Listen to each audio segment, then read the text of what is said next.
एक और अहम खबर, सुशांत सिंह केस में इन्फोर्समेंट डायरेक्टरेट रिया चक्रवर्ती से पूछताछ कर रहा है। वालिद इंद्रजीत और भाई शोविक और रिया के चार्टर्ड अकाउंटेंट भी ईडी दफ्तर में मौजूद हैं। इस बीच रिया के इनकम टैक्स रिटर्न से कुछ अहम बातों का इंकशाफ हुआ। 2017-18 में रिया की कुल आमदनी 17,57,472 थी, जिसमें आइंदा साल हैरतअंगेज तौर पर गिरावट आई और ये घटकर 16,04,936 हो गई। इसी दौरान रिया की गैर मुनक़बिला जायदाद में 10 गुना इजाफा दर्ज किया गया।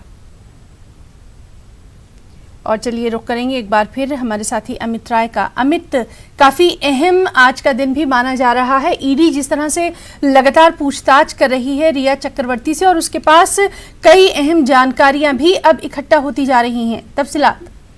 देखिए, निश्चित तौर पर रिया से करीब 2 घंटे से जो है पूछताछ चल रही है और आज ईडी जो है सख्त रुख अपना रही है, क्योंकि पिछली बार की पूछताछ में उनके आय, उनके जो खर्चे थे, उनका जो इनकम का सोर्स था, तो जो कंपनी में डायरेक्टर थी, कितना खर्च हुआ, सुशांत सिंह के अकाउंट से कुछ पैसे जो है रिया उनके भाई के अकाउंट में ट्रांसफर भी हुए थे, ये भी पता चला था। इन सारी चीजों के बारे में और 5 साल का जो ITR के बारे में जानकारी थी। जब पूछा गया तो उन्होंने कई सारे सवालों का जवाब जो है ना में दिया और कई सारे सवालों का जवाब जो है उन्होंने कहा कि मुझे जानकारी नहीं है, मुझे याद नहीं आ रहा है। उसके बाद शौविक से भी दूसरे दिन 18 घंटे पूछताछ हुई। तो आज जो है सख्त रुख अपनाया जा रहा है और इस समय जो है रिया का CA जो है रितेश शाह, वो भी अंदर मौजूद है और बताया ये जा रहा है कि सबसे पूछताछ हो रही है। पिछली बार रिया ने जो बयान दिया था उसको, उससे अलग बयान जो था रितेश शाह का था, तो दोनों के बयान को जिनमें जो है जब अलग दिखा तो आज ईडी जो है वो लगातार जो है पूछताछ करी और खबर ये भी आ रही है कि शायद दोनों को आमने सामने बिठाकर भी पूछताछ की जा सकती है। हालांकि सिद्धार्थ पिठानी को भी दिया गया था, सिद्धार्थ पिठानी आज पहुंचे नहीं है और जो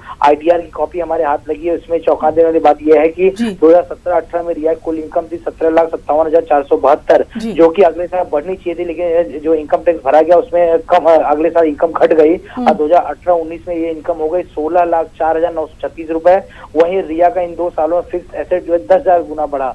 17-18 में 96,281 जो बढ़कर हो गया 18-19 में 9,55,000। तो इन सारी चीजों की जो है जांच की जा रही है और कुछ जो है रिया शेयर होल्डर फंड भी जो है कुछ कंपनीज में जो है रखती थी और शेयर होल्डर फंड था 34,05,727 जो बढ़कर हो गया था 42,06,338 और कुछ जो है FD भी उन्होंने करके रखा था HDFC बैंक, ICICI बैंक में। तो ये सारी जानकारी जो है ईडी को लगी। हालांकि इन 2 फाइनेंशियल ईयर में जो है किसी प्रकार का बिग ट्रांजेक्शन जो है वो नहीं दिखाई दिया है। तो ये भी बताया जा रहा है कि 4.5 करोड़ की जो FD सुशांत ने अपनी बहन के नाम की थी, उसको रिया ने अपने CA की मदद से उसमें से 2.5 करोड़ रुपए जो है CA के अकाउंट में ट्रांसफर करवा लिया और सिर्फ FD 2 करोड़ बची। तो इसकी जानकारी भी जो है वो ली जा रही है। इसके अलावा जो है जो 2 कंपनियों में रिया उसका भाई जो है डायरेक्टर थे, ये 2 कंपनियां नवी मुंबई में एक फ्लैट के एड्रेस पर रजिस्टर थी और वो फ्लैट रिया के पिता के नाम पे था।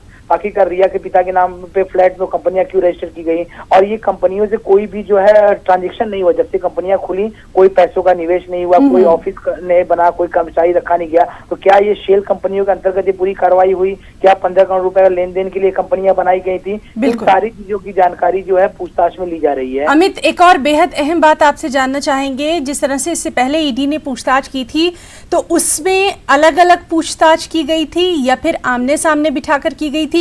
इसी तरह से आज के ताल्लुक से पूछताछ किस तरह से की जा रही, ऐसी कोई जानकारी?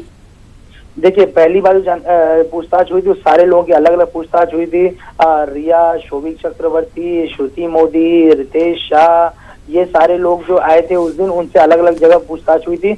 आज सूत्र ये बता रहे हैं कि उस दिन की पूछताछ में रिया और उसके CA का बयान जो है बिल्कुल अलग अलग था, मैच नहीं खा रहा था। सूत्र ये बता रहे हैं शायद आज सबको जो है एक दूसरे के सामने बिठाकर जो है पूछताछ की जा सकती है। ये सूत्रों के हवाले से खबर है। जी अमित, बहुत बहुत आपका शुक्रिया अदा करना चाहेंगे तमाम तफसीली जानकारी के लिए और लगातार